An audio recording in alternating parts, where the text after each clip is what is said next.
Yo, what is up? Welcome to Ninja Geek Games. 200 years in the future and we've begun to colonise Venus with floating cities in the clouds. Well, it worked for Lando on Bespin, so why can't it work for me on Venus?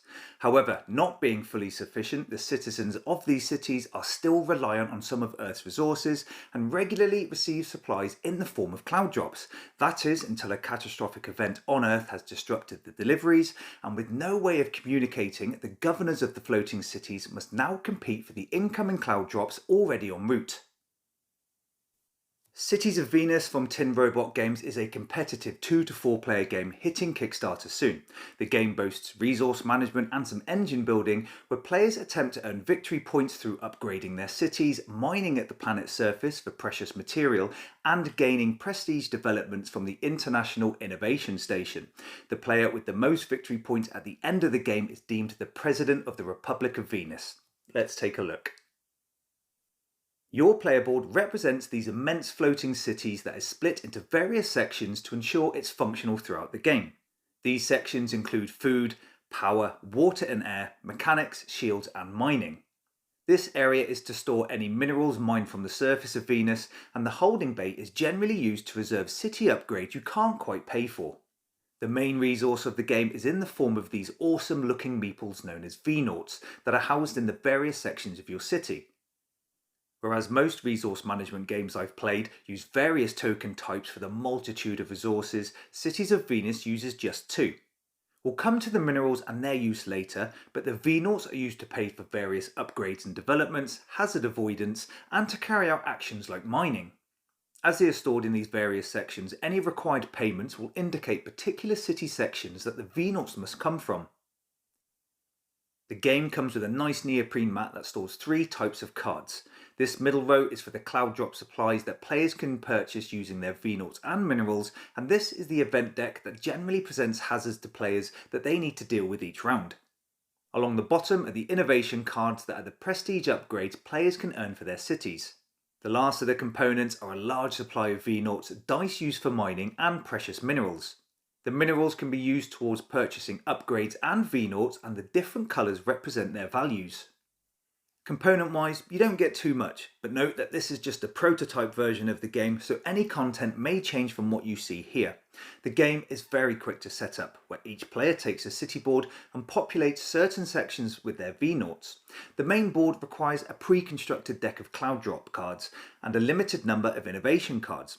This results in each game having a different combination of cards available to players, so you're never really sure what's going to be presented to you during play. There are also some token trays provided, which is a nice touch.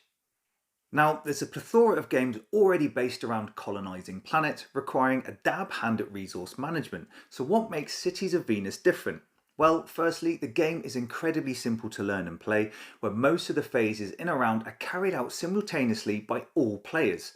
Also, the way V-Nauts are collected and spent, as well as how your city is upgraded with both cloud drop and innovation cards, is quite intuitive, where the game has a nice little mechanic of sliding gained upgrade cards into the city sections, altering their abilities and the population level.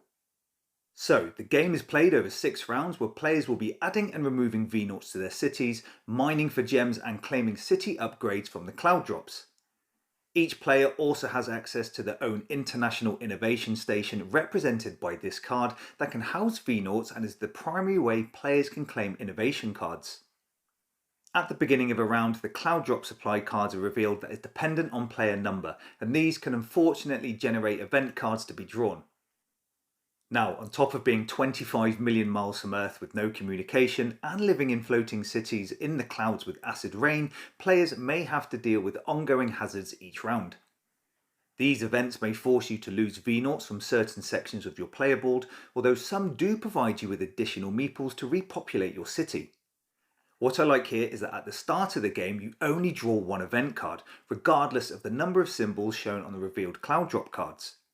However, as the game progresses, players will be expected to deal with an increasing number of event cards each round. Did I mention acid rain? After potentially losing V-Nauts to ongoing hazards through events, every player's city will be subject to degradation by acid rain.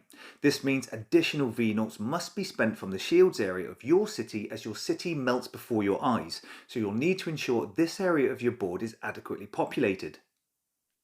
But don't worry, not all is lost, yet. Each round your V-Nauts get a little frisky where you can repopulate your city, but the number of meeples claimed by each player is equal to the number of V-Nauts in either the food hall or the water and air sections, whichever is lower. These V-Nauts can be placed in any city section as long as you abide by the population limit in each area. The last step in a round is the only phase that is carried out in turn order. Here you can spend your resources to claim cloud drop cards from the market-like area on the main board. These upgrade cards have a V-Nauts cost requiring you to remove a number of meeples from specific areas on your city. Some upgrades also include a mineral cost, so you'll need to ensure you've got these in stock to spend. Once around, you can send a V-Nauts to go mining, where you roll a single d6 and claim the value of mineral resources as shown on the die. There are two types of cloud drop cards players can claim. Population boost cards provide you with a specific number of V-Nauts you can add to your city as a one-off event, and these cards will indicate which city areas the newly claimed meeples can be placed. City upgrades, however, will instead slip into your player board sections. These can alter the population limit of that particular section and may also provide a special ability that is projected quite cleverly onto your city area. The rounds play very quickly, reveal cloud drop cards that potentially result in events and the possibility of gaining or losing V-Nauts, suffer damage to shields and repopulate.